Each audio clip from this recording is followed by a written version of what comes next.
Seguimos adelante con nuestra semana cultural, con la primera de las charlas programadas, con la presencia de Julio de la Puerta, ganadero de Bravo, y su hermano Jaime, que nos acompaña.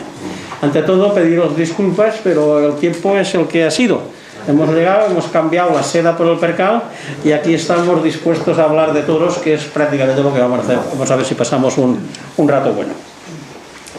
El ganadero de Bravo es uno de los pilares fundamentales sobre el que gira la fiesta, tanto en la actualidad como en su futuro, pues no en vano es el depositario de ese tesoro ecológico que es el toro bravo.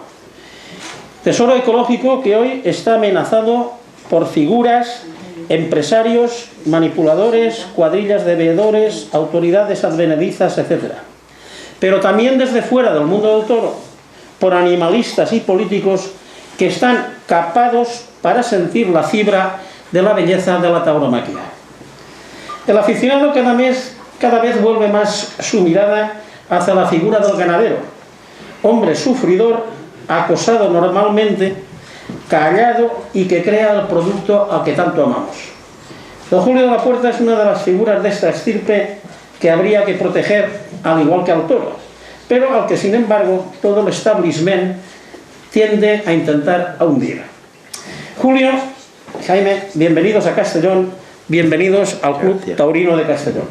Castellón es sin duda, pero sin duda, la provincia más taurina de España, pues es donde más toros se ven y más toros se corren. Castellón es la ciudad donde se inició la reconquista de la fiesta con la primera manifestación en su defensa y que sentó las bases para la segunda masiva que hubo en Valencia, que empezó a hacernos visibles a los taurinos. Julio, queremos que te encuentres como en tu casa, que sepas que somos admiradores tuyos y que queremos conocer a través de ti tus anhelos taurinos y los anhelos de tu casa. Y sin más, pues si quieres, primero tengo que hacerte una pregunta, que es cuando habla alguien de allí hay que hacerla segura. ¿Usted es del Betis o del Sevilla? Por obligación soy del Betis. Mi padre fue presidente del Betis. Yo no he sido nunca aficionado al fútbol, ni he jugado. Mi padre fue presidente del Betis después de Benito Villamarín, fundador del campo, y que fue mi padrino de bautismo. Por lo tanto, tengo que ser del Betis obligatoriamente. Entonces ya sé yo el terreno que piso. Porque yo les recomiendo, cuando vayan ustedes a Sevilla, suben a un taxi, díganme, ¿usted es del Betis o del Sevilla? Porque cuidado que la hierren, que puede haber problemas. Bueno, dicho esto, no tenemos ningún guión establecido, pero lógicamente lo primero que querríamos saber es qué ganadería tienes en la actualidad, porque claro, coges la información oficial, se sabe cómo empezó, los cambios, cuando de la corte, tu parte vasqueña, después cambias a la MEC. En este momento, ¿qué ganadería tiene Julio de la Puerta? Bueno, en primer lugar, Ramón, permíteme que dé buenas noches a todos los aficionados que están aquí presentes, así como daros las gracias por haber querido contar con nuestra participación, lo cual para nosotros es un honor. Y paso a explicar un poco cómo es los inicios de nuestra ganadería. Nuestro abuelo, digo nuestro abuelo porque está aquí Jaime, mi hermano también, somos 10 hermanos, 5 varones y 5 hembras, todos volcados en la ganadería, todos súper aficionados. 38 nietos tiene ya mi madre, todos volcados ya también en la ganadería, todos colaboran. Ya hay chavales que andan a caballo y andan con los toros. Tengo incluso el más pequeño de esa generación que corre con la garrocha en los tentaderos de Acoso y Derribo, es hijo mío. Está estudiando en Inglaterra hoy y tiene 13 años y ya tiene antigüedad en tentadero de machos. Por lo tanto, como podéis comprobar, es una familia totalmente volcada e involucrada a la fiesta y a la ganadería brava y al campo, que creo que no hay cosa más bonita ni más sana que se pueda practicar que esto, ¿no? Y que podamos enseñar a nuestros hijos y que tenemos que mantener. Nuestro abuelo no era aficionado al toro bravo de línea en sí. Nuestro abuelo era un magnífico ganadero, pero de ganado manso, tenía unas vacas retintas extraordinarias, cochinos, ovejas, cabras, todo lo que se podía tener en aquella época, pero no era nada aficionado. Mi padre, que era hijo único y además tuvo la desgracia que se quedó sin madre a la edad de 4 añitos, pues cuando tenía 14 o 15 años ya tenía sus inquietudes por ser ganadero bravo, nos contaba. Con la edad de 17, 18, 20 años ya compra sus primeras vacas bravas a su gran amigo Isaías y Tulio Vázquez, Después se deshizo de aquello, tuvo unas vacas de Antillón, en fin, estuvo poniendo y quitando contra la voluntad un poco de mi abuelo, pero siempre al ser hijo único y no tener madre, pues quizás era un poco mimado en ese aspecto, aunque mi padre no se crió como un niño mimado, pero en ese aspecto pues mi abuelo tenía cierta sensibilidad con el único que tenía y se lo permitía tener. Después en los años 40 recoge de lo que viene de la parte del encaste vasqueño por la vía del duque de Veragua, que viene del reinado de Portugal, trae Currochica a Jerez la mitad de la ganadería porque no sé si sabéis que el encaste vasqueño o la ganadería del duque de Veragua, que estuvo en Toledo años antes de venir a tierra de Jerez, pues la mitad de esa ganadería vino a caer a manos de Prieto de la Cal, hoy de Tomás Prieto de la Cal, que es su director de esa ganadería, y la mitad de la otra mitad de la ganadería fue a parar al reinado de Portugal. Estando en el reinado de Portugal, la compra Currochica y la trae a tierras de Cádiz, a Jerez, que la vende después a don Manuel Camacho y a don Álvaro Domecq. De hecho, el hierro que hoy tiene la ganadería que se conoce vulgarmente como la de Mari Camacho o la de Camacho es la del Marqués de Braganza, que es el hierro que traía esa ganadería. Pero antes de Currochica vender esa parte de la ganadería, mi padre le compra 40 vacas y 2 sementales, de lo que hoy seguimos manteniendo 40 vacas y 4 o 6 sementales. Pero independientemente de este encaste, llevamos 2 encastes en casa por separado, llevamos otra cosa que es puro conde de la corte, Vista Hermosa, por lo tanto, de una compra que mi padre le hace en el año 72 a Javier Solís de Miguel, que era exactamente la mitad de la ganadería de Bernabé Covaleda, que era puro conde de la corte. Bernabé Covaleda tenía 2 hijos, una hija que se llamaba Natividad, que se casa con Atanasio Fernández, y un hijo que se llamaba Juan. Juan no era aficionado, por lo visto, a la ganadería y vendió a Javier Solís. Javier Solís tenía otra ganadería con el hierro de la Mamía de Clairá, que es el que nosotros seguimos errando, el de la C tumbada con el palito dentro, exactamente igual al euro. Hemos tenido incluso oportunidad, yo creo, de pedir indemnización cuando entramos en el euro, porque era más antiguo el hierro de Clairá que el del euro. Pues seguimos errando con ese hierro, tanto lo vasqueño como lo de Parlavés. Y actualmente pues lo que mantenemos por separado, tenemos un número elevado en lo del Conde de la Corte, tenemos 150 madres, y las 40 que tenemos vasqueñas pues mantenemos 190, 200 vacas de vientre. Hemos llegado a tener en una época, hace muchos años, hasta 1000 vacas de vientre bravas. De 1000 pasamos a tener 500, de 500 pasamos a tener 300. Esto se puso un poco cuesta abajo, lo de las ganaderías bravas y se puso un poco cuesta abajo cuando la época del boom, que tantos ganaderos se hicieron, los toros se tiraron por los suelos, fueron una serie de ganaderos que hicieron daño, no creo que un poco a la fiesta y creo que un poco a los ganaderos de verdad, porque no olvidaros que yo tengo un concepto que hay ganaderos y propietarios de ganadería, pero son cosas muy distintas. Los dos tienen ganadería, pero son cosas muy distintas. Y de 300 pues llegamos a reducir a 180 vacas. Ahí nos hemos marcado el límite y ya ni quitamos, y si ponemos alguna pues a lo mejor ponemos, pero menos ya, para dejar menos la quitaríamos. Y bueno, son los 2 encastes que llevamos por separado en casa. En el encaste vasqueño lo que predomina es el pelo jabonero, porque es el que más seleccionamos. Además, mi padre era un enamorado del pelo jabonero, aunque en el encaste vasqueño hay mucha diversidad de pelo, puesto que el encaste vasqueño está hecho con una mezcla de los 5 encastes fundacionales que había en aquella época, allá por el siglo XVIII. Así es que había mucha variedad de pelo, pero nosotros seleccionamos ahí tan solo o principalmente los jaboneros, y todo lo que tenemos vasqueño, excepto algún toro colorado o algún toro de pelo melocotón, son de pelo jabonero. Y en lo de que tenemos el Conde de la Corte, bueno, pues lo que más se da es el toro castaño, el toro negro principalmente, algún castaño y algún colorado. Y lidiamos indistintamente, hay veces que incluso lidiamos corridas mixtas donde van toros del encaste vasqueño y toros del encaste de Parladé del Conde de la Corte. Y hay festejos que lidiamos también por separado, en fin, pero de los vasqueños lidiamos menos, muy poco, porque son pocas vacas las que tenemos. Es mucho más complejo llevar lo del encaste vasqueño, puesto que es mucho más reducido el número de vacas. Por lo tanto, sabéis que la consanguinidad es un enemigo en la ganadería brava, y en cualquier ganadería, pero la brava principalmente. Y para no tener consanguinidad, pues tenemos que tener muchas líneas abiertas, y al tener tan poca cantidad de vacas, pues es más complicado, con independencia de que de lo del Conde de la Corte, el 80% de las ganaderías que hoy lidian en España, todo lo que es Domecq es Conde de la Corte. A nosotros muchas veces nos dicen que somos procedencia Domecq, Yo no lo discuto porque, bueno, comercialmente no es malo que lo digan, ¿no? Pero ni Julio de la Puerta es Domecq, ni Domecq es Julio de la Puerta. Los dos somos conde de la corte. Por lo tanto, si algún día tuviéramos un problema de consanguinidad, cualquiera que tenemos en este encaste, pues a otro ganadero compañero siempre le puede adquirir un semental y abres líneas y evitas la consanguinidad, ¿no? A partir de ahí ya os he hecho un poco la exposición de cuáles son nuestros dos encastes principales, o los dos encastes que mantenemos. Los tenemos en la finca de la Valdivia, en Osuna, y hasta hace muy poco tiempo hemos tenido las vacas también en otra finca en Córdoba, en Belmés, que se llama Samaniego, pero al reducir vacas, y principalmente porque allí tuvimos la desgracia que un toro nos mató al mayoral que teníamos allí, pues aquello nos impresionó un poco, porque allí verdaderamente aquellas fincas son muy buenas, pero allí no hay personal adecuado para andar con el ganado bravo, porque allí hay poco ganado bravo, no hay ganado bravo prácticamente, y entonces quitamos todos los bravos de Córdoba y lo que tenemos hoy son vacas mansas, y todos los bravos lo tenemos en la finca de la Valdivia, en Osuna.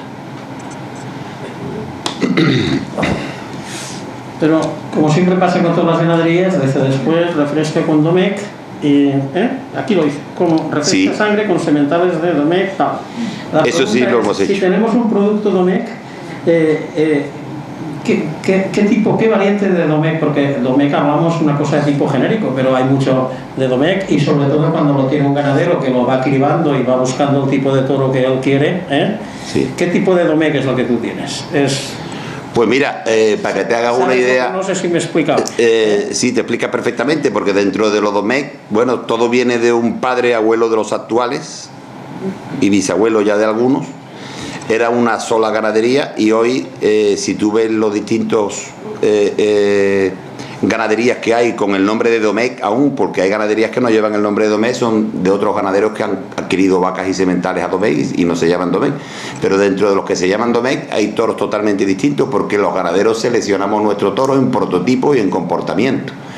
Nosotros somos partidarios de criar un toro, ante todo, con muy buena morfología, que tenga morfología de lo que es un toro de lidia, que sea un toro serio, que sea un toro contrapío, que sea un toro de una expresión de seriedad en su mirada y de fijeza, que aunque morfológicamente sea un toro bien hecho, pero que sea un toro serio, con su cara, y que después en el comportamiento buscamos principalmente la bravura, ante todo. Porque donde hay bravura se puede mantener y se pueden hacer cosas. Donde no hay bravura no se puede hacer nada, y el toro que transmite es el bravo. Nosotros lo primero que echamos de Domecq hace muchos años ya, te hablo de los años 80, fueron unos toros de lo del Marqués de Domecq antiguo.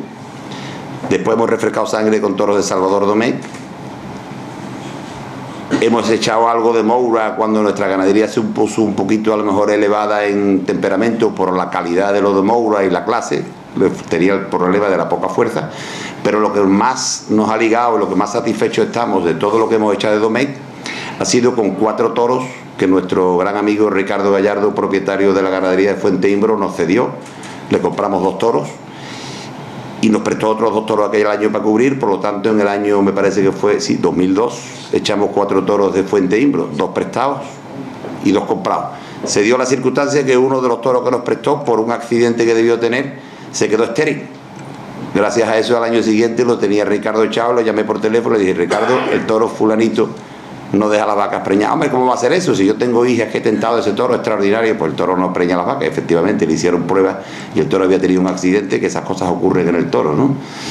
Pero es lo que más resultados nos ha dado. Hemos echado algo de Algarra también, pero con mucha diferencia. El que ha marcado movilidad y bravura es Fuente Imbro, porque de hecho considero que hoy en día, en la cabaña de Bravo y en las ganaderías que lidian en las plazas, es la ganadería que mayor número de toros echa con mucha bravura y con mucha movilidad. Todos los ganaderos, no hay ningún ganadero que tenga todo bueno ni todo malo, todos tienen bueno y todos malos, pero Fuente Imbro ha hecho un número muy grande de toros bravos, por lo tanto es lo que decidimos echar y lo que más nos ha ligado. Ahí hay un poquillo de, si me permites, vamos, de paradoja, porque vamos, por lo que yo veo, a mediados de los 70, los toros vuestros dicen que cobran fama de dureza, y posteriormente parece que se selecciona un poco el toro y hay un poquito de cambio de rumbo.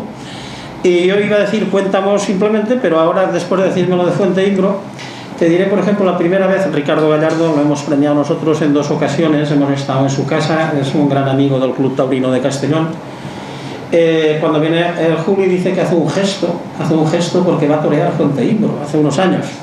Y este año nos dicen que la corrida dura es la de Fuenteimbro. Entonces yo me pregunto, si resulta que los toros de Julio de la Puerta tenían fama de duros y hay poquito de buscar o seleccionar el tipo, si juntas con Fuenteimbro, que es el de los gestos y la dureza, ¿qué pasa?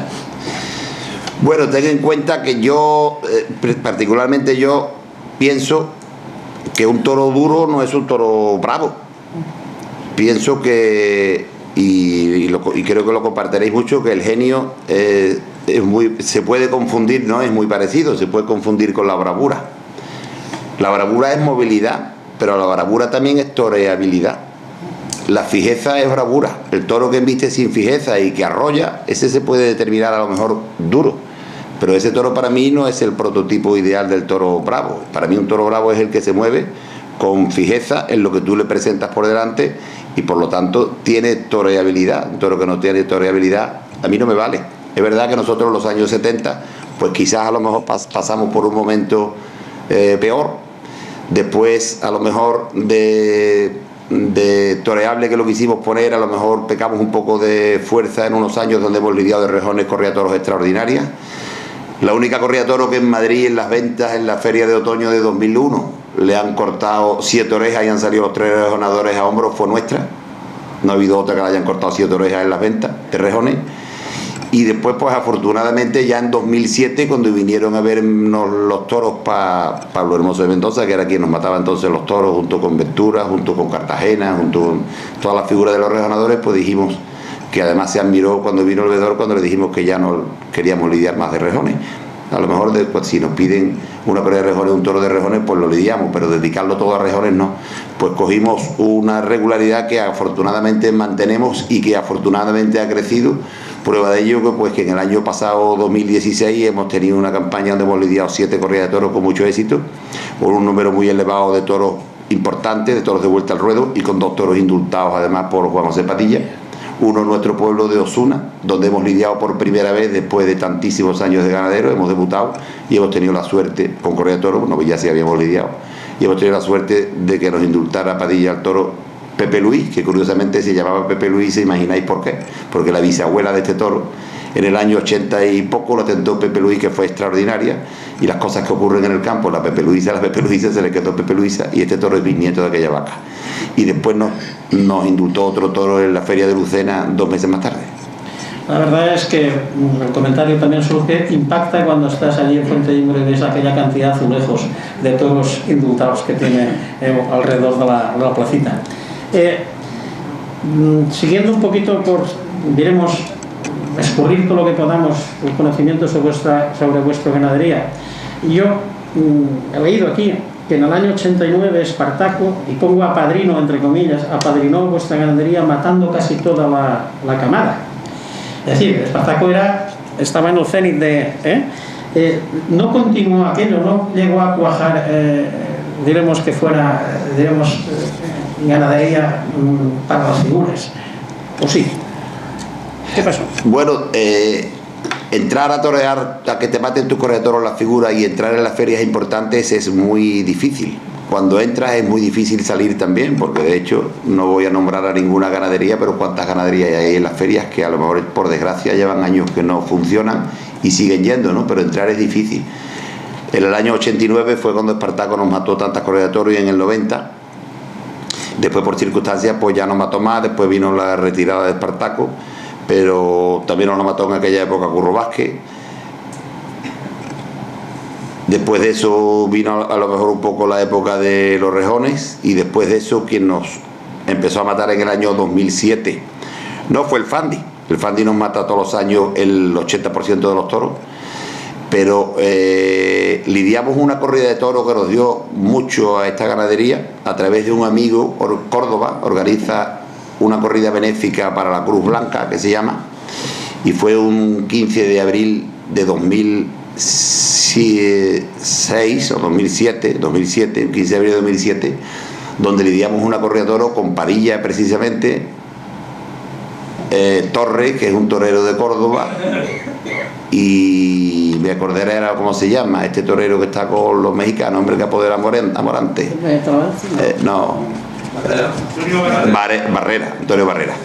La corrida de toros fue francamente buena en Córdoba, que es una plaza exigente, no es una plaza de un pueblo, al punto que José Antonio Campuzano, no sé por qué estaba viendo aquella corrida de toros, que entonces apoderaba a Castella, y vino a ver algún toro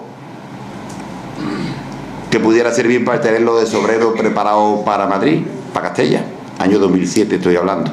Pero cuando viene el vedor, que vino también Antoñito Cutiño, que embarcaba para el Juli, le encantó la cama de toros que había en casa, al punto que escogieron una corrida de toros y nos dijeron de ir con una corrida de toros a la Goyesca de Antequera. Es una corrida con mucha tradición y con mucho ambiente.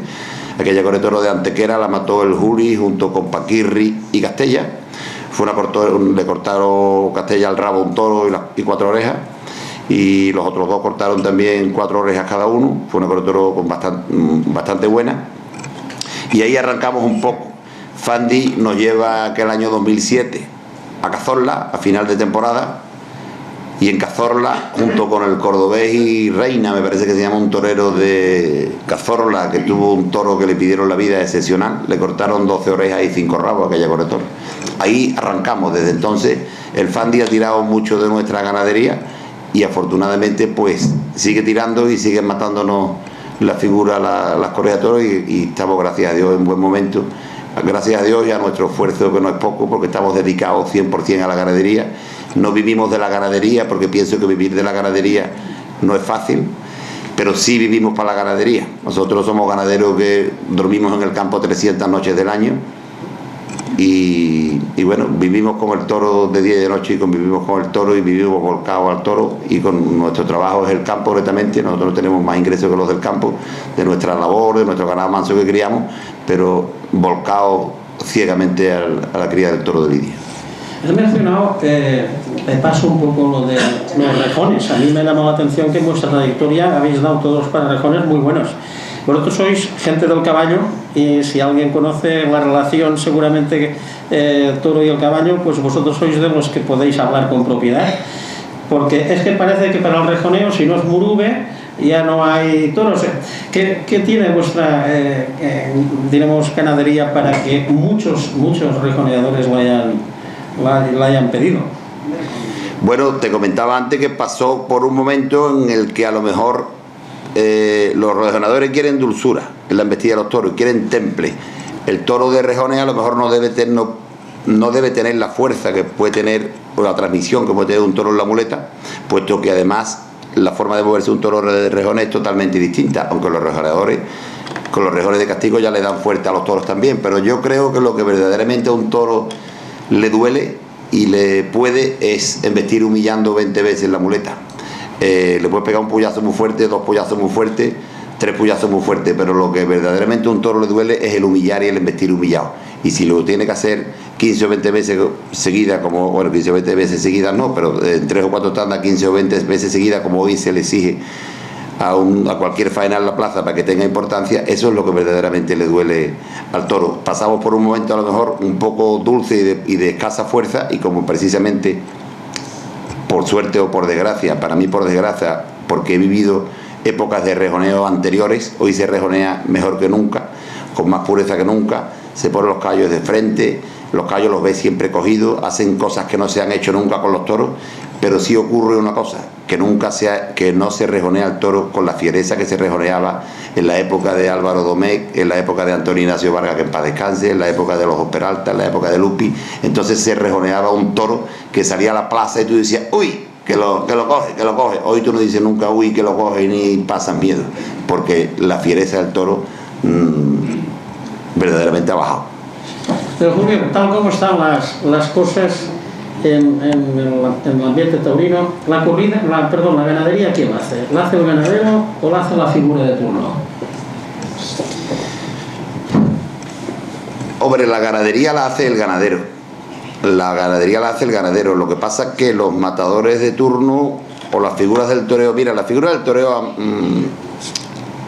han impuesto su toro siempre. Eso ha ocurrido siempre, ocurre y va a ocurrir, ¿no? Y además, de hecho, un hombre que se juega la vida y su carrera, si tiene posibilidad, no de escoger una ganadería más mansa, llámale si quieres, más suave, más noble, ¿no?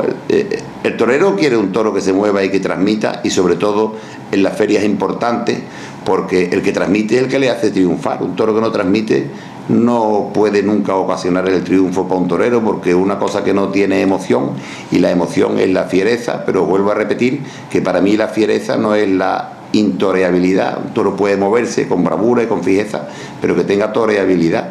Por lo tanto, las figuras del toreo exigen un poco lo que quieren torear, pero los ganaderos, los que hacemos las ganaderías somos los ganaderos.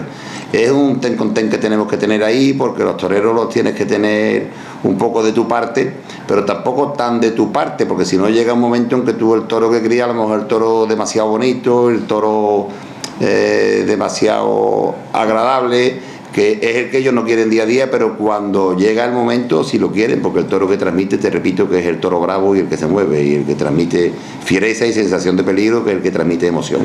Mira, una observación que yo quería trasladarte, a lo mejor, pero algunos aficionados hemos ido aquí del club a algunas de las ganaderías, algunas de ellas de moda, y nos ha llamado la atención ver los toros casi como si estuvieran estabulados. Pequeñas corraletas allí juntitos, como si fueran casi productos manufacturados, cuando el toro es, por el contrario, sinónimo de libertad, sinónimo de campo, sinónimo de... Y yo sé que vosotros utilizáis mucho, y así se destaca en todo lo que hay escrito sobre vuestra ganadería, el caballo y el campo abierto. ¿Cómo lo ves? ¿Tiene que ser así o...? El toro tiene que estar encerrados muy grandes, y tiene que estar encerrados que accidentalmente tengan cuestas. Nosotros, si tú vas ahora mismo a la Valdivia, los toros los tenemos encerrados muy grandes, la comida la tenemos en un extremo opuesto, normalmente el agua siempre está en las zonas más bajas porque es donde están los pozos, y la comida se la tenemos en alto.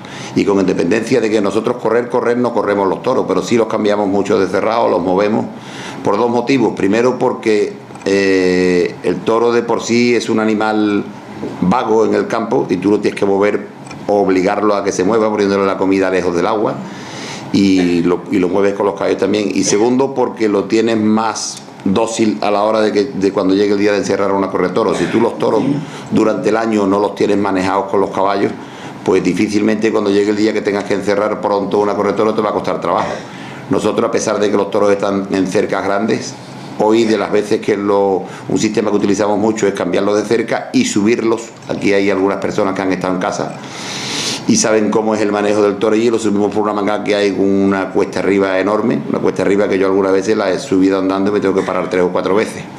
Y cuando llega el día de encerrarlo, pues lo encierras perfectamente. Incluso lo que te iba a decir, mañana cogemos 2 caballos o 3 caballos, y incluso sin necesidad de bueyes le pegas 2 voces a los toros, y los toros cogen el camino y suben al corral, donde los subimos siempre para apartar los toros, porque nosotros no nos llevamos los toros apartados desde el cerrado, los van todos a una cerca que hay más pequeña cerca de la plaza, y allí se apartan con los bueyes y se encierran. Pero para llevarlos hasta esa cerca, de la costumbre que tienen ya de que los movemos con los caballos, van solos prácticamente, sin tener que ir conducidos por los bueyes. Don Duque de Veragua, si alguien puede conocer, veremos lo que va quedando de eso. Tú tienes un reducto bastante pequeño, pero importante. Tiene mucha fantasía, es verdad. Me explico. A mí alguna vez mi hijo, que es un chaval de eso, me dice que me toca ir a ver una novillada de Prieto de la Cal, o sea, Prieto, dónde, y me hago allí unos kilómetros, y nunca he salido yo diciendo, he visto un tipo de animal que ha tenido... ¿Cómo está eso? ¿Es recuperable? ¿Lo ves que puede ir a más, a menos? ¿Cómo? Hombre, nosotros lo mantenemos y tiene toreabilidad, porque yo he empezado diciendo que buscamos el toro bravo y que tenga toreabilidad. Lo que sí es cierto es que sus principios, el comportamiento del toro de Veragua, pues ha sido que tiene parte de sangre para la D también, puesto que tiene de los 5 encastes fundacionales, ¿no? Pero el toro de Veragua siempre ha sido un toro con más fiereza desde que sale, con más transmisión, pero de menos duración. Y hoy lo que se buscan son los toros con duración, porque las faenas que hoy importan son las que duran, y las que le pegan a un toro 6 o 7 tandas de toreal natural y después exigen que se monten encima y que se le hagan otra faena montando encima de los toros, y eso a lo mejor el toro de Veragua no te lo permite. Lo que sí es cierto que los 20 muletazos que tiene el toro de Veragua pues a lo mejor transmiten mucho más fiereza que pueda transmitir el toro de Parladé, que embiste con más clase, quizás con más largura y con más, a lo mejor, humillación, por lo tanto con más cadencia. Recuperable, bueno, recuperable desgraciadamente de lo de Veragua en el campo hoy queda muy poco. Que yo sepa está lo de Prieto de la Cal y lo nuestro. Había una cosa ahí por Toledo, pero yo creo que eso estaba abandonado, que se fue a parar a manos de un ganadero que por desgracia murió por un accidente con un toro nuestro además, porque este era Ricardo Fragua. Este compró unas vacas jaboneras ahí en Toledo y vino a casa por 2 sementales, y mi padre entonces le vendió un semental y le prestó otro semental, y este semental que le vendió pues por una negligencia por su parte, pues bueno, los toros su obligación es escoger, ¿no? Es muy desagradable que un toro mate a una persona, pero este hombre tuvo la feliz ocurrencia de cuando quitaron el toro de las vacas, no podían hacerlo apartándolo ni arreándolo, lo anestesiaron con un tiro de un rifle, lo trajeron con una pala de un tractor a una corraleta, lo soltaron con una vaca, y el toro estaba echado. El hombre se le ocurrió entrar allí con un palito a ver si el toro se levantaba. Claro, se levantó, y el hombre pues perdió la vida desgraciadamente, ¿no? Pero fue una negligencia suya. Bueno, esto te lo he contado un poco al margen. Esto es lo que quedaba. Yo creo que eso ha desaparecido. Por lo tanto, hoy yo creo que lo que queda es lo nuestro del Prieto de la Cal. Creo que por Madrid hay una cosa que echa algunos toros jaboneros algunas veces de sobrero en Madrid, creo que se llama eso Aurelio Hernández. Hernando. Y yo creo que no hay más de encaste. Bueno, de encaste vasqueño sí, lo que no hay es del Duque de Veragua. Lo de Concha y Sierra es encaste vasqueño también, pero procedencia al Duque de Veragua no es Concha y Sierra, es vasqueño.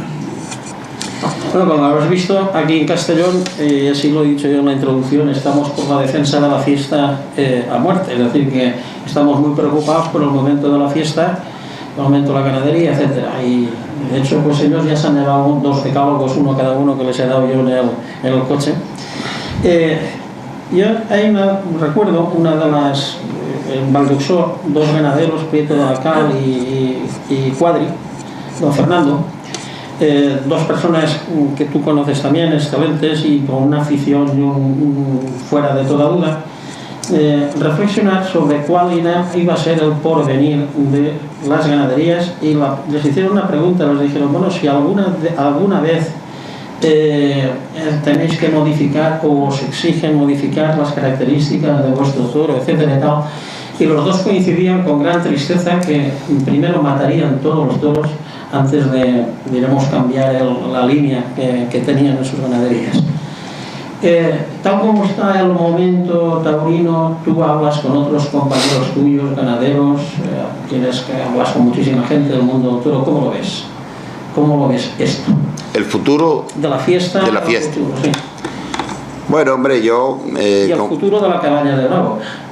Como ganadero y como aficionado principalmente, pues siempre algo te preocupa, porque ves que ocurren cosas que a lo mejor no ocurrían hace años, pero que sí han ocurrido otras veces. El otro día le hacían esta misma pregunta a Juan José Padilla en una charla donde compartimos juntos, porque fue el día que recogimos el premio de Osuna, donde han tenido además el detalle bonito de poner un azulejo en la Plaza de Toros del toro que indultó él, y otro azulejo a la mejor faena.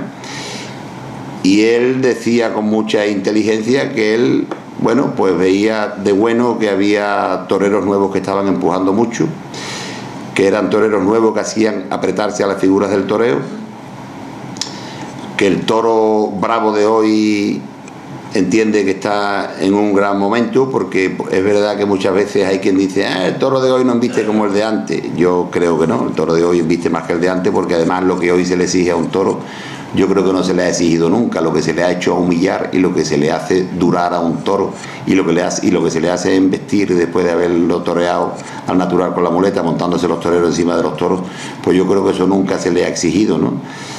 Pero por otro lado también te digo que el toreo y la fiesta también ha pasado por baches malos. Antitaurinos dicen que existían también hace un siglo, y seguimos existiendo. Cuando murió Belmonte decían que el toreo se acababa, y Belmonte ¿cuántos años hace que murió? Cuando Manolete habréis oído decir que la afición al final de sus días, siendo un figurón del toreo y un Pues Manolete, con Manolete la afición no se comportó bien y sin embargo hoy a Manolete se recuerda como un figurón del toreo, ¿no? Con Joselito la afición a lo mejor tampoco se comportó bien, al punto que se vio obligado a quitarse de Madrid el triste día que fue a morir a la plaza de Talavera, ¿no? Y sin embargo hoy se recuerda a Joselito con gran cariño. Luego, yo no... Hombre, tengo cierta preocupación, pero yo soy mucho más optimista que pesimista. Con el toro de la calle, ¿quién puede? Nadie, ¿no? Cuando hay afición. Y con el toro de la plaza, que pasa un poco, que por las circunstancias que sea, a lo mejor la asistencia de público es inferior. Por lo tanto, cuando el perro se pone flaco, todos se convierten en pulgas, ¿no? Pero yo creo que la mejor medida de ataque que pueden tener los antitaurinos, los animalistas o lo que queramos llamarle, es asistir a las corridas de toros y es el mejor arma que tenemos. ¿Quién puede con Pamplona, con San Fermín? Nadie, ¿no? Los tendrían que matar, ni con vosotros, con el toro en la calle. ¿Quién puede? Con eso no puede nadie. Lo que hay que tener es afición y optimismo. Por un lado. Por otro lado, pienso que los antitaurinos, eso es una mentira, eso no creen en la crueldad del toro, ni esos son animalistas, ni eso quieren al toro, ni a ningún animal. Eso es, pienso que no es más que una maniobra política donde utilizan como arma de defensa o de ataque el maltrato del toro, que repito que es mentira, ni esos son animalistas. Yo el otro día atendía a unos aficionados que llegaron a casa y estuve paseándolos por el enrobe, por los cerrados de las vacas, por los cerrados de los añojos, del destete, de las añojas, las heralas, los toros, y se miraban como entraban en un cerrado de toro y otro y veían el pienso echado en los comederos. Pues esto cuesta una pasta, esto es muy caro mantener. Y entonces le tuve que hacer como comentario a cualquier animalista de eso que hay: le regalamos hoy, si quieres, esta finca y esta ganadería, y para que no tenga que pedir dinero en el banco para pagar el pienso, le vamos a poner 600.000 euros en una cuenta. Y cuando lleve 10 días pagando pienso, el animalista sale corriendo y deja que los toros se mueran y se olvida ya de la ganadería y del campo y de todo. No hay mayor animalista que nosotros los ganaderos. Eso es mentira. Por lo tanto, yo lo veo con mucho optimismo. Lo que sí tenemos que tener es afición para ir a los toros y para llevar a nuestros niños, a mis hijos a los toros, y para inculcarles esa cultura que nosotros nos han inculcado de pequeños. Los ordenadores y la finca. A ver, ¿lleváis libros? ¿Se llevan ordenadores? ¿Cómo se lleva eso? Yo pienso que el ordenador es necesario por el orden de tu archivo. Hoy ya nosotros no lo llevamos con ordenador, nosotros lo llevamos con libros. Pero el ganadero que no tiene el ordenador en la cabeza no puede ser ganadero. El ordenador tiene que estar en la cabeza del ganadero. Y si yo tengo cabeza para llevar 180 vacas, pues 180 son las que tengo. Y si tengo cabeza para llevar 250, pues mejor, más toros criaré, aunque, bueno, a lo mejor en los tiempos malos, mientras más toros crían, más ruina tienes, ¿no? Pero el ordenador del ganadero debe estar en la cabeza del ganadero y conocer a la ganadería perfectamente y tener la ganadería en la cabeza, la familia, la reata, los sementales, las vacas y el número del toro y el nombre y es el mejor ordenador que puede tener el ganadero. No quiere decir que hay que echarle muchas horas. Hay que echarle muchas horas, claro. Nosotros le echamos muchas horas porque te he empezado diciendo que no vivimos de la ganadería, pero sí vivimos para la ganadería. Nosotros tenemos una cantidad de trabajo interminable en el campo, pero estamos volcados en la ganadería y todo el rato libre que tenemos es para nuestra ganadería, el libre y el no libre, es para nuestra ganadería, pero por eso la llevamos para adelante. Otro tópico que se le pregunta ahora a todo ganadero: fundas sí, fundas no. Bueno, yo creo que lo de las fundas es bueno por algunos motivos. Primero, porque un toro que da una cornada a otro con una funda, pues a lo mejor no lo hiere como sin funda. Vamos, no lo puede herir. Y a lo mejor los pitones pues se conservan mejor, pero nosotros afortunadamente no tenemos ese problema. Tenemos los toros encerrados muy grandes como toda la vida de Dios. Cuando pasan a cerrados más pequeños, porque va acercándose la hora de lidiar los toros, pues en vez de tener 40 toros en una cerca, los tenemos en cercas de 8 o 10 toros. Por lo tanto se pegan menos. Y sí que no somos partidarios de la funda, porque creo que el toro, mientras más lo manipules, peor. El toro es un animal salvaje y lo tienes que tratar como un animal salvaje.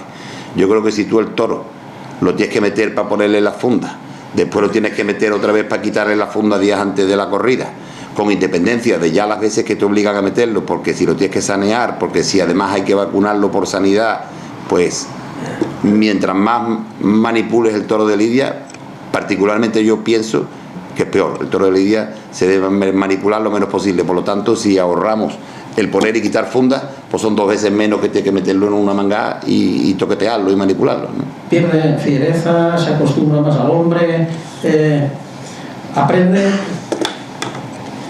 Más bien aprende, ¿no? Fiereza, cuando el toro es bravo de verdad, a lo mejor el que no es bravo de verdad sí puede perder, pero cuando el toro es bravo de verdad, por mucho que tú lo manipules, fiereza no va a perder. Nosotros tenemos un caso que se me viene a la memoria ahora de los años 80, un heral criado con biberón, indultado en la Plaza de Toros de Belmés. Creo que hace poco en Clarín hablaron de ese toro. Bueno, pues este toro fue criado, nosotros teníamos en aquella finca de Córdoba un ganadero, me refiero a un ganadero, a un vaquero que teníamos entonces allí con las vacas. Pero este se quedaba él sin comer antes que quedarse una vaca sin comer. Se muere una vaca y él lo nota porque pasa en su caballo por al lado de una casita que había abandonada donde una vaca entró a parir y se cerró la puerta. Y parió allí dentro. Y a los 3-4 días de muerta, claro, ya le dio el olor y el hombre entró y estaba la vaca muerta y el becerrito aún vivo, un becerro macho. Se lo llevó para su casa y lo crió una hija que tenía con biberón. Siendo ya el becerrito un heral, pues sin que la hija lo supiera, embarcamos ese novillo para lidiarlo en un festejo menor en Belmés.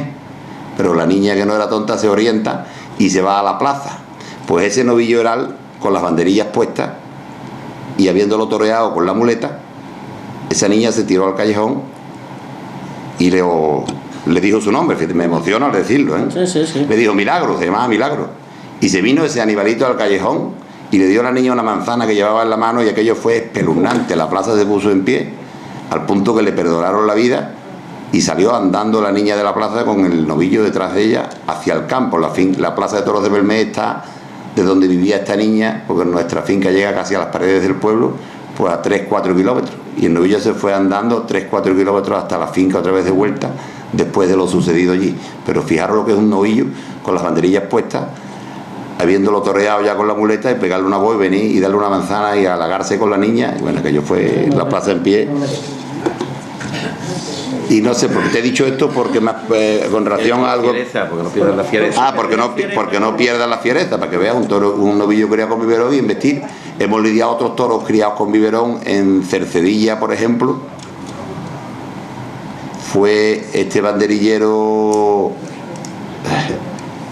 tampoco me acuerdo ahora el nombre, que entonces era matador de toros, toreaba aquel día con Jesús Ubrique y con el cordobés Carretero toreó un toro chorreado, un verdugo, aquel año que había sido criado con biberón, que fue excepcionalmente bravo, y el toro hasta la edad de año y medio, 2 años, lo estuvimos acariciando nosotros en el campo. Por lo tanto, fiereza, cuando un toro es bravo de verdad, y la bravura de verdad es distinta a la bravura normal, incluso en la forma de embestir. El toro que humilla y el toro que hoy le llaman a los toreros que gatean embistiendo, que van empleados, que quieren coger la boleta hasta el final, para mi gusto ese es el bravo de verdad, y ese no pierde fiereza. Yo, con tu permiso, no quisiera que se nos escapara Jaime, que este no sé si se entiende, creo que entiende algo de caballos, ¿no? Bueno, ¿qué sois mejores, en caballos o con los toros? Bueno, primero daros la buena noche, felicitaros por esta peña taurina que tan difícil hoy es llevar para adelante, y después me trae muchos recuerdos de cuántos autobuses venían ahí a casa a ver todos los toros para las calles, esa afición que se ha vivido siempre de Castellón. Cada vez que venía una peña, hacía un arroz, hacía lo que sea, y se disfrutaba tanto del campo y del toro. Pues son recuerdos que se te vienen hoy aquí a la memoria, ¿no? Y bueno, perdona, ya hablaste de lo del caballo. Sí. Hombre, nosotros todos tenemos una relación grande con el caballo. Julio ha sido campeón de España de RAI, tengo otro hermano que ha sido campeón de España de vaquera, yo gané otro campeonato de jóvenes jinetes, mi hermano Antonio de saltos, en fin, que nosotros el caballo, ya Cosi de Ribo Pablo también, que es campeón de España, Julio es campeón de Andalucía, y bueno, el caballo lo llevamos todo, y ya tengo sobrinos míos que también ganan competiciones y montan a caballo. No conseguimos la vida sin el toro y sin el caballo, y además creo que van unidas, porque nosotros todo lo que se hace en el campo se hace a caballo, no se hace ni con Juan ni con nada de eso. Entonces el caballo lo hemos respirado de pequeño, igual que el toro. Pero no solamente lo tenéis como elemento de trabajo, sino también como negocio, ¿no? Sí, pero más como negocio, como afición, porque tampoco el caballo es un instrumento de trabajo que al mismo tiempo somos aficionados, entonces lo usamos por dos cosas, tanto como instrumento de trabajo como por nuestra propia afición. Bueno, pues volviendo al toro. Perdón, allí pregunta. Antes que se me olvide, que se me ha venido a la memoria, Luis Miguel Parrado es el que contó la historia. Y que me perdone Luis Miguel, que es un periodista para mí de una importancia excepcional, pero que yo pierda la memoria de vez en cuando no tiene la culpa Luis Miguel. 6 toros 6. Señor Moya. Buenas tardes. Como ganadero, yo te lo digo como aficionado a los toros. Yo creo que el reglamento taurino habría que hacerle dos modalidades. La primera es usar la puya de novillos para toros. Porque un toro bravo se mete en el caballo y lo matan. El toro manso es igual que le metan una puya que otra. Entonces veríamos en una plaza de segunda ir 2 veces al caballo o 3, que es precioso. Y luego, cuando un toro en todas las plazas de España, aunque sea de carros, el matarife del pueblo, con una pistola automática, cuando cae el toro, ¡pam! Y ya un tercero no levanta el toro. Entonces, eso sería lo fundamental. Como ganadero, ¿qué te parece? Mi opinión. Hombre, lo que me ha empezado usted diciendo lo veo bien. Los picadores no le pegan a los toros se pegan ellos cuando son bravos.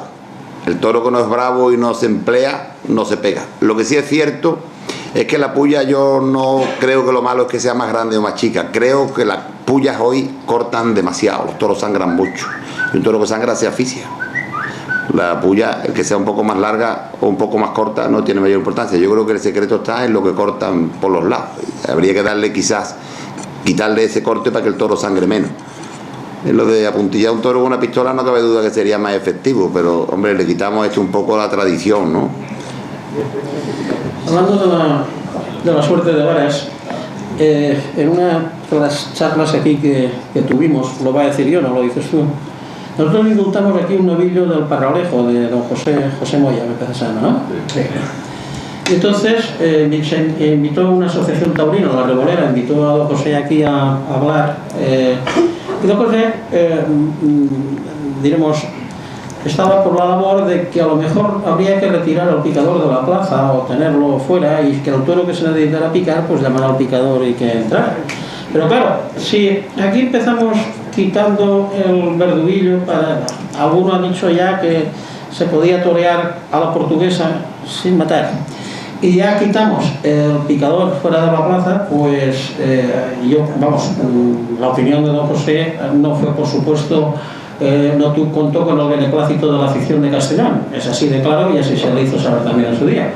Pero yo creo que no se le debe, el toro hay que darle un trato digno, como hemos comentado en el viaje cuando veníamos, ético, es decir, el comportamiento correcto con el toro bravo es que la lidia en los 20 minutos que dura en la plaza sea ética. Ética quiere decir que desde el primer peón que lo llama y que no le hace derrotar contra el burladero o no le baja el capote para tirarlo, hasta el picador que tiene que ir a picar como Dios manda, hasta la autoridad que no tiene que permitir que sea maltratado en la plaza ni en el reconocimiento hasta la hora de su muerte, que esos 20 minutos sean conformes a derecho. Y si son conformes a derecho, la sangre, la lidia del toro, es la lidia del toro, y el que quiera que vaya, que no que lo deje. Creo que todas las suertes del toreo se deben hacer con pureza y con corrección, ¿no? Empezando por los banderilleros, aunque no sea una suerte del toreo, pero no se puede consentir que para sacar un toro del caballo, para poner un toro en suerte, para colocarlo para banderilla, que se le den a un toro 60 capotazos cuando el toro con 3 capotazos está colocado. A la portuguesa que toreen los portugueses, nosotros vamos a conservar nuestras tradiciones, ¿no? Y por otro lado, creo que un toro en Portugal sufre mucho más que en España, que no sufre, porque es un toro que pasa la noche entera con 3 pares de banderillas puestos, hasta que lo apuntillan al día siguiente por la mañana en el matadero, que noche no pasa ese toro animalito en el camión.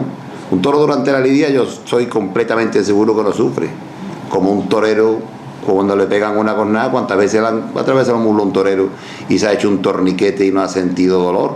Ha terminado de torear al toro con la muleta, le ha montado la espalda, ha matado y ha paseado incluso las orejas, pero no ha sufrido dolor en ese momento, porque si no se hubiera retirado.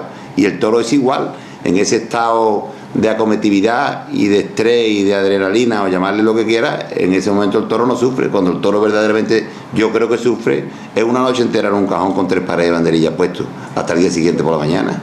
Pero en la plaza un toro no pasa dolor, como un torero, repito, no pasa dolor cuando le pega un toro una cornada, le duele después. Yo tengo cornada y a lo mejor me han dolido después, en ese momento no me han dolido. Así, ya no aficionado. Buenas noches. Buenas noches. Mamá, ¿cómo estás? Muy bien, gracias. Bueno, pues Enrique Lavalleso. Tenemos en España 11 o 12 millones de futbolistas controlados por federaciones, por todos. Y sin embargo, aquí somos 30, 40, o son 30, 40 toreros o menos, y eso no debemos controlar. Y que un país como Francia nos está tapando a cojones. ¿Sabes más o menos por dónde voy, no? No. Porque allí, ¿tú quieres torear? Sí. ¿Cuánto quieres? Tanto. Toro, el que te va a salir por ahí. ¿Que no quieres? A casa. Nadie puede controlar a estos 15 o 20 toreros de España. Y no hay una federación, pero con un par de cojones. ¿Tú te crees que Morante hoy tendrá en Sevilla 4 corridas? Va a arriesgar mucho por aquí. Bueno, yo de federaciones y eso no ¿Sabes por dónde voy, no? sí, no entiendo mucho. Lo que sí es cierto que los empresarios deben ser empresarios y comportarse fielmente como lo que son y como lo que deben ser, ¿no? Y deben tener su autoridad.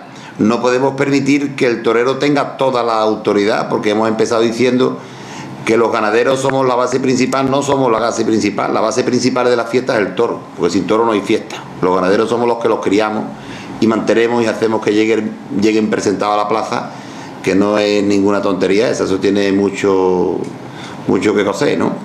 Pero el empresario se debe comportar también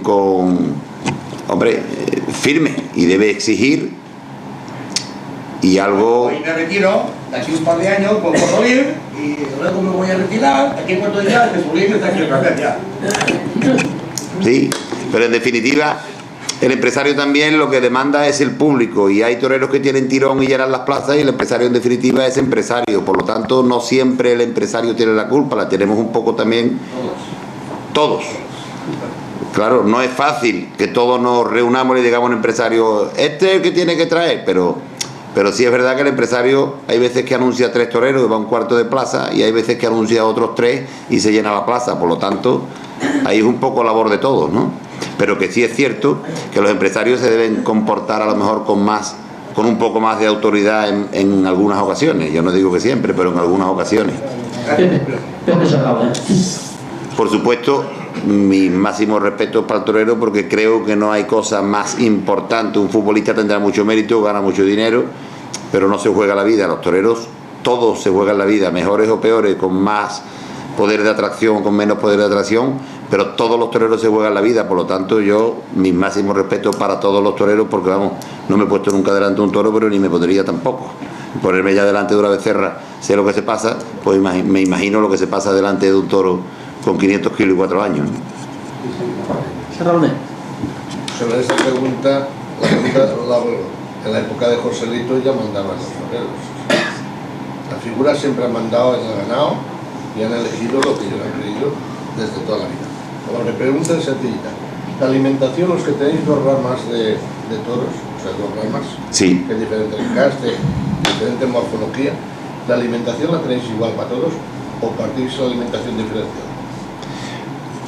Bueno, nosotros en nuestros 2 encastes no tenemos ese problema, porque a lo mejor el toro vasqueño es un toro más corpulento, el toro de Parladés es un toro más fino, pero procuramos seleccionar el toro a lo mejor un poco más doble. Ahí se daba mucho el toro culipollo, que se suele llamar, ¿no? Pues hombre, procuramos a lo mejor no meter en la plaza para que llegue a ser bueno y echarlo a las vacas a un toro. Procuramos que sean toros morfológicamente más fuertes.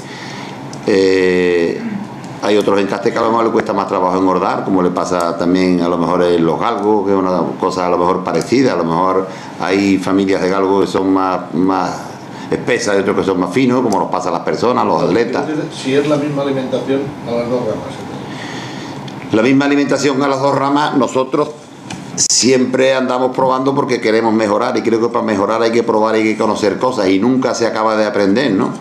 Y entonces pues nosotros actualmente damos 2 piensos hoy, hemos llegado a dar 3 piensos y 4 piensos y vamos descartando cuál es el que nos va yendo mejor, y damos piensos distintos, pero no por los encastes, sino por ir probando los resultados. Sí. El toro es un atleta y el toro lo tienes que llevar presentado a la plaza, pero además de llevarlo presentado tiene que ser un toro que, como un atleta que es, se mueva. Tú no puedes llevar un toro regordío a una plaza que se va a asfixiar, o engrasado que se va a asfixiar. No es fácil preparar un toro para lidiarlo en una plaza y que aguante una lidia. Buenas noches. Buenas noches, José. No habréis tenido oportunidad todavía, pero mañana podéis tener la oportunidad, no sé a qué horas iréis, pero la empresa de Castellón ha puesto spots publicitarios en toda la provincia vendiéndonos un eslogan que pone la mejor feria, creo que de la década. Y a mí me queda una sensación agridulce porque veo 3 toreros, que es Morante, Castela y Manzanares, pero el toro no pone nada, porque si hubieran puesto, por ejemplo, el hierro de Fuenteimbro que viene, o el de Cuadrín no quieren ver, o cualquier otro de los que vendrá a la feria, pues dice, bueno, la mejor feria de la década. Pero es que, como ganadero, ¿qué piensas? Que en una feria como la de Castellón solo se vea la cabeza visible de los toreros, los ganaderos como si no existieran. Pero ¿te refieres a que no vienen los nombres de las ganaderías? No, que es un grande con la cabeza Spots. de los tres. Es obligatorio legalmente que en los carteles. Es que no en los carteles. Sí, es un acto publicitario. Hombre, pues me parece muy mal. Me parece muy mal porque, vuelvo a deciros, sin toro no hay fiesta. Y aquí en Castellón, no hace muchos años, la corrida de Victorino tenía un cartel aparte donde iban fotografiados los 6 toros. Y ahora parece que el toro no existe. Y eso para los aficionados, pues, duele. Hombre, pues, y a mí me duele igual, me parece muy mal no destacar el nombre de un ganadero, porque el torero es verdad que puede pasar mucho miedo y arriesga su vida aunque no pasara miedo delante del toro, pero los ganaderos pasamos mucho para criar nuestros toros. Y creo que el nombre de la ganadería debe estar destacado en la publicidad, porque por supuesto que sí. Bueno, pues concluyendo ya, quería que nos contaras cómo tenéis planteada, cómo se plantea la temporada, y si algún día os veremos por aquí por Castellón. Bueno, pues a mí me encantaría vernos por Castellón algún día. Tengo muy buenos recuerdos, he vivido muchas ferias de Castellón en la época de mi padre y después, pero sobre todo en la época de mi padre de chaval y de menos chaval. Veníamos al Mindoro, el ambiente extraordinario, la afición que aquí hay. Tenemos para este año venidero, o que estamos ya 2017, una cama de 61 toros. Si dividimos por 6 son 10 correas de toros, a ver si con suerte y los accidentes no son muchos, llegáramos a lidiar 7 u 8 correas de toros, porque esa es otra, la cantidad de toros que se accidentan en el campo. Ya ayer nos mataron uno, hace una semana le vaciaron el ojo a otro, ya son 2 en una semana escasa. No pasa esto frecuentemente, pero a lo mejor hay días que se te averían 3 toros y a lo mejor pasa un mes y no pasa nada, o 2 meses y después se te averían otros 3. Por lo tanto, yo creo que este año pues lidiaremos más o menos como lidiamos el año pasado, que se lidiaron 7 corridas de toros. Este año lidiaremos 7 u 8. Tenemos ya apalabrada la corrida de toros de Osuna, que repetimos, donde fue un éxito el año pasado. Vamos este año, Dios mediante, a Teruel, que ya están los carteles el 7 de julio. Matanza de corrida de toro, Padilla, Ureña y Barea. Buen torero de aquí de Castellón, al quien he tenido el gusto de ver tentando en el campo y alguna vez en la plaza. un torero de buen corte y de buen concepto. Espero por el bien suyo y por el de la tierra que ese torero crezca. El empresario que lo apodera, que es también de Teruel, pues está totalmente volcado con él, dice que es su... Exactamente. Y bueno, tenemos también Hecho Baeza, que repetimos este año en el mes de agosto, que es la feria, porque ahora hay una feria, hay una corrida de toro excepcional en Baeza, porque es su 150 aniversario de la plaza, pero nosotros iremos después en el mes de agosto, que es la feria. En Baeza se da la circunstancia que nos indultó el Fandi el toro anegado, que fue un gran toro, que hemos tenido la suerte de que nos ha ligado, y que es el padre a su vez de los dos toros indultados este año pasado de la casa, el de Osuna y el de Lucena. Los dos eran hijos de anegados, que es otra cosa en contra de quien dice algunas veces que los toros indultados, eso de indultar a los toros no sirve. El indultar el toro, claro que sirve. Primero es un reconocimiento a su bravura y un derecho que tiene, porque creo que la única obligación que el toro tiene es la de embestir a la plaza, y desde que existe una obligación existe un derecho. Y si el toro se ha comportado en la plaza como se debe comportar un toro bravo, pues debe tener derecho a la vida, y por lo tanto el indulto para mí es bueno. Y por otra parte, darle la oportunidad de que padree vacas y ver lo que da, porque no cabe duda que nosotros como ganaderos pensamos que la becerra tiene que ser muy buena en el tentadero, que el toro tiene que ser bravo en el tentadero para echarle a las vacas, pero que el mejor tentadero que a un toro se le hace es ver los productos que da. Y por lo tanto, pues este toro lo llevamos echando desde el año 2008, que fue indultado, y afortunadamente pues hemos tenido gran suerte con este toro, y nos ha dado un número importante de toros extraordinarios y muchas hijas que tenemos ya probadas pariendo en la ganadería. Bueno, recordando que no marchéis porque hemos de sortear las entradas para la corrida de toros, simplemente quiero despedir en nombre del Club Taurino a Jaime y a Julio, agradecerles su presencia aquí, el buen rato que nos han hecho pasar, y resaltar su calidad como ganaderos, pero además en el rato en lo que yo he entrado en internet para informar y tal, encima del grupo familiar tan extraordinario que tienen. Muchísimas gracias, y siempre tendréis un sitio en el Club Taurino. Muchas gracias.